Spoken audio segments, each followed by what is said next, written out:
Hakuna Matata. Many of us are familiar with this phrase, which means no worries. It's an Aussie favourite, right? No worries, mate. She'll be right. Hakuna Matata encourages a carefree attitude towards life, which Aussies love. But when we stop and think about it, is Hakuna Matata really that helpful? I mean, we worry about all sorts of things. We worry about our phones running out of battery, whether he or she likes me or not, whether our future will turn out okay, whether we'll get that job that we want. And now, with the coronavirus pandemic, we're worried about our future, our homes and our health, our friends and our families. The extroverts in isolation are worried that they only get to speak to one other person. The introverts, well, they're worried that one day the pandemic will end and they'll have to speak to other people again. But in all seriousness, my pop at the moment is in a nursing home. He's 80 and he's had lung issues. And I'm worried that he'll get the coronavirus and I might not be able to say goodbye to him. Maybe you've had similar worries in your own life. And it's normal, isn't it, to respond this way?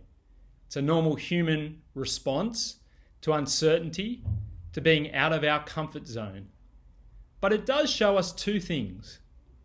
It shows us that we aren't in control and that there are things outside of us that control us.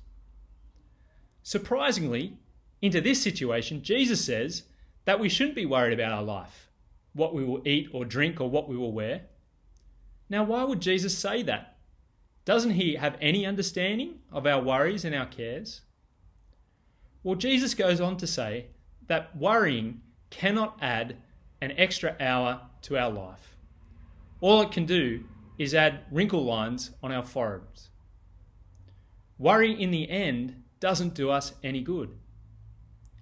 Jesus reminds us that God is the one who is in control, even in a global pandemic. He deeply cares for us.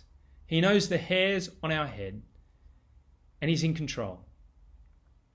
And so what does Jesus say about worry?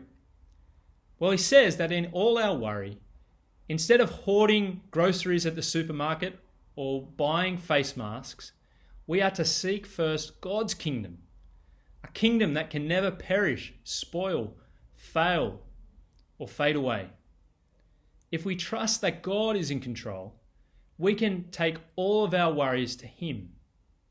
We can have certainty that we have treasure in heaven that can never perish. And Jesus is the key to that kingdom. Friends, in this crisis, are you seeking God?